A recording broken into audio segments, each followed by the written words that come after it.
Hello guys, welcome to Charvik academy. Charvik academy welcomes you. आज हम discuss करने जा रहे हैं गुरुत्वाकर्षण के सार्वत्रिक नियम के बारे में।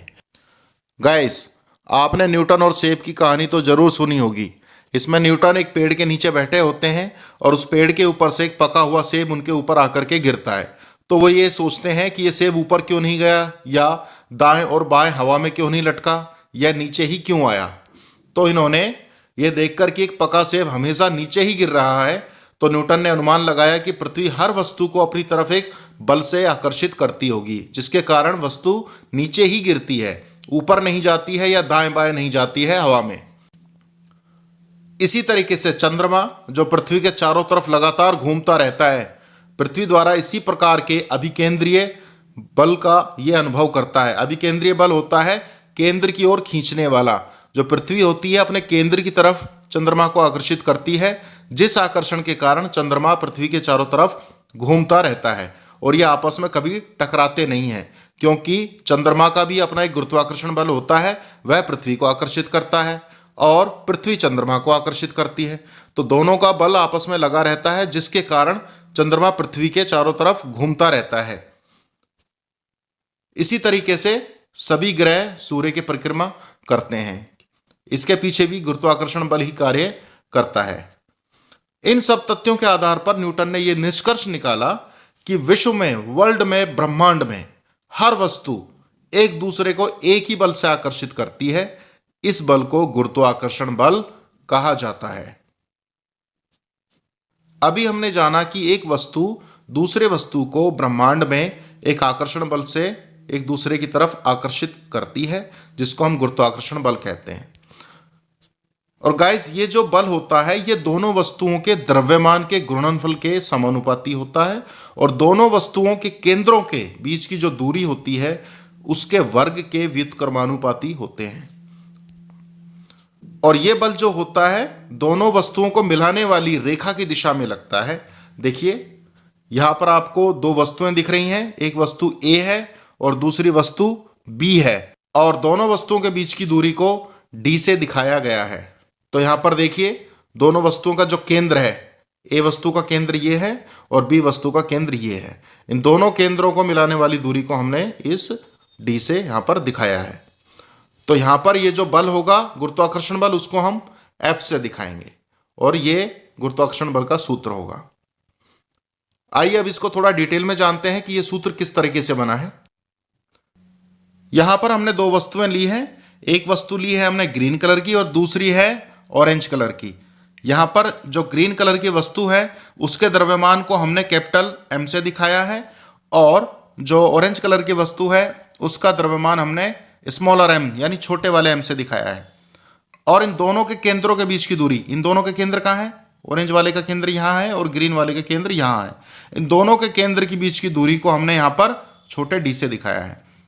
अब इन दोनों वस्तुओं के बीच में जो गुरुत्वाकर्षण बल लगेगा उसका सूत्र ये होगा, F बराबर में capital G into capital M into smaller m बटे में D की पावर 2। ये सूत्र होगा गुरुत्वाकर्षण बल का। अब ये सूत्र किस तरीके से बनता है, आइए इसको हम देखते हैं। यहां पर जो ग्रीन कलर की वस्तु है, हरे रंग वाली, उसको हम A से दिखा देते हैं और जो ऑरेंज वाली वस्तु है उसको हम वस्तु B से दिखा देते हैं। अब इन दोनों वस्तुओं के मध्य में जो गुरुत्वाकर्षण बल लगेगा उसको हम कैपिटल F से दिखा रहे हैं। और ये जो गुरुत्वाकर्षण बल होगा, नंबर 1, दोनों वस्तुओं A तथा B के द्रव्यमानों के गुणनफल के समानुपाती होगा। A का द्रव्यमान तो कैपिटल M है और B वाली वस्तु का द्रव्यमान छोटा m है, तो इन दोनों के गुणनफल के समानुपाती होगा। तो हम लिखेंगे F समानुपात capital M into smaller m। तो दोनों का गुणनफल कर दिया, दोनों वस्तुओं के द्रव्यमानों का, m गुणा छोटा m, और ये बीच में लगा दिया समानुपातिक का निशान। ये जो होता है ये समानुपातिक का निशान होता है, या इसको इंग्लिश में हम डायरेक्टली प्रोपोर्शनल भी कहते हैं। नंबर 2, गुरुत्वाकर्षण बल जो होगा दोनों वस्तुओं के मध्य की दूरी होगी जो उसके वर्ग के व्युत्क्रमानुपाती होगा। दोनों वस्तुओं के मध्य दूरी को हमने किससे दिखाया है? छोटे d से दिखाया है। तो ये जो गुरुत्वाकर्षण बल होगा F, कैपिटल F से जिसको हम दिखा रहे हैं, दोनों वस्तुओं के बीच की दूरी जो d है इसके व्युत्क्रमानुपाती, व्युत्क्रमानुपात को लिखते हैं 1/d, इसके वर्ग के, यानी इस दूरी यानी d के वर्ग के, d की पावर 2 हो जाएगी। तो इस तरीके से हम दिखा सकते हैं। देखिए ये इक्वेशन नंबर 2 हो गई, हमने लिख दिया इसको। f is inversely proportional to square of the distance between two objects, या हिंदी में कहें जो गुरुत्वाकर्षण बल होगा दोनों वस्तुओं के बीच की जो दूरी है उसके वर्ग के व्युत्क्रमानुपाती होगा। व्युत्क्रमानुपात को हमेशा 1/d² इस तरीके से हम दिखाते हैं। एक बार फिर से देख लेते हैं। पहली समीकरण में हमने कहा था जो गुरुत्वाकर्षण बल होगा वो अनुक्रमानुपाती होगा किसके, दोनों वस्तुओं के द्रव्यमानों के। एक वस्तु का द्रव्यमान तो था बड़ा वाला m और दूसरी का द्रव्यमान था छोटा वाला m, तो इन दोनों का गुणनफल, ये दोनों गुणा हो रहे हैं। ये इक्वेशन पहली हो गई। और दूसरी में हमने कहा था गुरुत्वाकर्षण बल F जो होगा वो व्युत्क्रमानुपाती होगा। व्युत्क्रमानुपाती मतलब 1/, में करके लिखते हैं दोनों वस्तुओं के बीच की दूरी, जिसको हमने d से दिखाया था, इसके वर्ग के, वर्ग यानी पावर में 2, इसके व्युत्क्रमानुपाती होगा। तो इसको इस तरीके से हमने लिखा और ये समीकरण 2 हो गई। अब इन दोनों को मैं इकट्ठा कर देता हूं, तो कैसे मैं लिख सकता हूं, F, ये समानुपातिकता का निशान, पहली वाली का m इंटू एम था तो इसको लिखा कैपिटल M इंटू छोटा m बटा में d²। तो ये देखिए ये मेरी समीकरण आ जाएगी, दोनों को अगर मैं इकट्ठा कर देता हूं तो यहां पे आप समझ गए होंगे किस तरीके से यह सूत्र जो है दोनों समीकरणों को जोड़ करके बना है। तो अब यहां पर देखिए हमारा ये इकट्ठा होकर के ये लिख दिया दोनों समीकरणों को हमने, F प्रोपोर्शनल टू बड़ा M इंटू छोटा m बटा में d²। अब देखिए जब भी इस समानुपातिकता के निशान को हटाते हैं तो हम बराबर का चिन्ह लगाते हैं। तो हम लिखेंगे F बराबर mm बटा d², इसको तो ऐसे ही लिखेंगे mm बटे में d की घात 2। अब जब भी हम समानुपातिकता के निशान से बराबर का निशान लगाते हैं तो इधर दाईं तरफ साथ में कोई ना कोई स्थिरांक जरूर लिखते हैं, और यहां पर हम स्थिरांक लिखते हैं बड़ा वाला g। तो ये पूरी तरह से हमारा सूत्र बन गया है गुरुत्वाकर्षण बल का। ये जो बड़े वाला g है इसको हम सार्वत्रिक गुरुत्वीय स्थिरांक भी कहते हैं। तो यहां पर आप देख सकते हैं कैपिटल G यानी सार्वत्रिक गुरुत्वीय स्थिरांक, इसका मान होता है 6.673 गुणा 10 की पावर -11 न्यूटन मीटर स्क्वायर पर किलोग्राम स्क्वायर। तो जब भी बड़े वाले g का मान लिखना हो तो ये इसकी वैल्यू होती है, और ये पूरे ब्रह्मांड में हर जगह समान रहती है, इतनी ही रहती है, कहीं पर भी घटती बढ़ती नहीं है। तो इसको याद रखिएगा। इस बड़े वाले g का जो मात्रक होता है वो हम ये लिखते हैं न्यूटन मीटर की स्क्वायर बटा में किलोग्राम का स्क्वायर। अब आप गुरुत्वीय बल का ये जो सूत्र है हमारा किस तरीके से बना है इसको अब आप समझ गए होंगे। तो जब भी गुरुत्वाकर्षण बल का सूत्र लिखने को आए तो हमेशा इस तरीके से लिखेंगे, F बराबर में कैपिटल G, जिसको हम क्या बोलते हैं, सार्वत्रिक गुरुत्वीय स्थिरांक, इनटू एक वस्तु का द्रव्यमान गुणा छोटी वस्तु का द्रव्यमान बटा में दोनों वस्तुओं के दूरी। दूरी को किसी से भी दिखा सकते हैं, डी आर, जो आपका दिल करे उससे दिखा सकते हैं। यहाँ पे डी से दिखाया तो मैं लिख रहा हूं यहाँ पे डी का स्क्वायर। तो ये सूत्र हमेशा आएगा परीक्षा में, जब भी लिखने को आए गुरुत्वीय बल का सूत्र तो आप इसको लिख सकते हैं।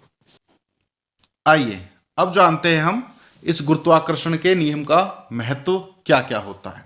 तो हम देखेंगे इसका महत्व कई जगह होता है। मुख्य तौर पर नंबर 1, यह हमें पृथ्वी से बांधे रखता है। अगर ये गुरुत्वाकर्षण बल नहीं होगा तो हम हवा में उड़ रहे होंगे, तैर रहे होंगे, लेकिन ये गुरुत्वाकर्षण बल ही है जो पृथ्वी की ओर खिंचाव बनाता है और हमें इस पृथ्वी से बांधे रखता है। हम आराम से चल फिर सकते हैं पृथ्वी पर।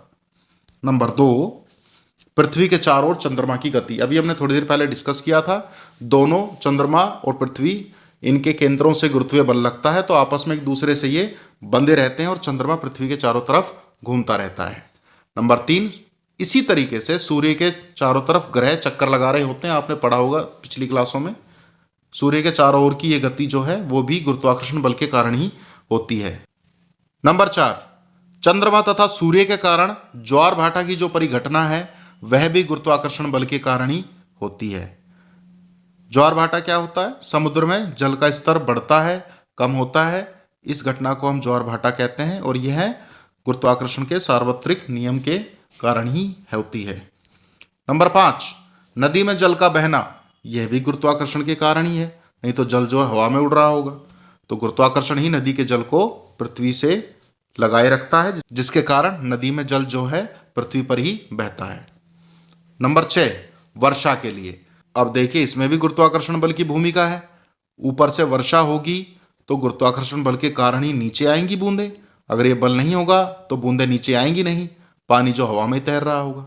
तो इसमें भी गुरुत्वाकर्षण बल की बहुत अहम भूमिका होती है। तो ये कुछ मुख्य उदाहरण थे जिससे हमें गुरुत्वाकर्षण बल के सार्वत्रिक नियम के महत्व का पता चलता है। तो आज के डिस्कशन में हमने गुरुत्वाकर्षण के सार्वत्रिक नियम के बारे में बात करी। मुझे उम्मीद है कि आपको यह नियम समझ में आया होगा। अगर वीडियो अच्छी लगी हो तो लाइक ज़रूर कीजिएगा, शेयर भी कीजिएगा। और अब हम मिलेंगे अगले टॉपिक के साथ नई वीडियो में। तब तक अपना ख्याल रखिए। Goodbye, take care.